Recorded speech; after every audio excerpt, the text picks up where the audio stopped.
Sir आप capability का सवाल नहीं है, वो आप में है, आप जाके यहाँ से काबुल स्ट्राइक कर सकते हैं, लेकिन ये वो वॉर है जिसको हमें अवॉइड करना चाहिए। दूसरी साइड के ऊपर मैंने कहा वो स्टोन एज में रहते हैं। हाँ। तो पाकिस्तान उनके साथ लड़के तो हमारे तो माली तौर पर भी नुकसान है, इंटरनल इंस्टेबिलिटी आती है या कोई टेररिज्म की स्पिल ओवर आती है।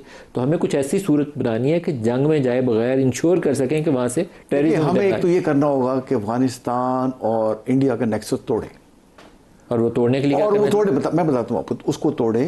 एक तो देखिए हमारी हम उनकी लाइफ लाइन पे बैठे हुए, आज 18वां दिन है, हज़ारों ट्रक्स लाइंड अप हैं चमन और तुर्खम बॉर्डर पे, और हमें ये प्रेशर तो उन पे कंटिन्यू रखना चाहिए और रीजनल प्रेशर डालना चाहिए। आप देखें, एक तो तुर्की और कतर आपके साथ मिल गए कि पाकिस्तान की इतनी लेजिटिमेट डिमांड, एक ही डिमांड कि आप इंश्योर करें कि अफगानिस्तान की सरजमीन पाकिस्तान के खिलाफ इस्तेमाल ना हो, और वो मानते थे।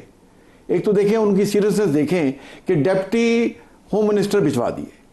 मैं देख रहा था 5 डिप्टी होम मिनिस्टर्स उनके हैं, एक प्रोविंसेस का है, एक सिक्योरिटी का है, एक इंटेलिजेंस का है, और ये एडमिनिस्ट्रेशन का था। ये जो मौलवी नजीब साहब थे उसको वहाँ भिजवा दिया। बार बार वो कॉल करते थे काबुल, और फिर रिपोर्टेडली कई कॉलें दिल्ली में भी की। अब दिल्ली में क्या काम है आपको कॉल करने का? तो यहाँ तक वहाँ इंडिया की, आप कह रहे हैं कि वहाँ से इस्तांबुल से दिल्ली भी कॉल कर रहे हैं।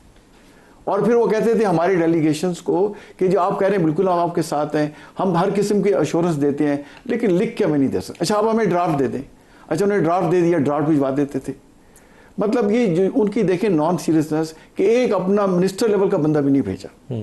हमें भी चाहिए था कि इसमें देखते कि किस लेवल पे वहाँ रिप्रेजेंटेशन है, कम से कम मिनिस्टर लेवल का बंदा तो वहाँ जाना चाहिए था। बट एक चीज़ बड़ी क्लियर जैसे मैंने हो गई है कि पाकिस्तान अब हार्ड स्टेट की तरह इनको डील करेगा।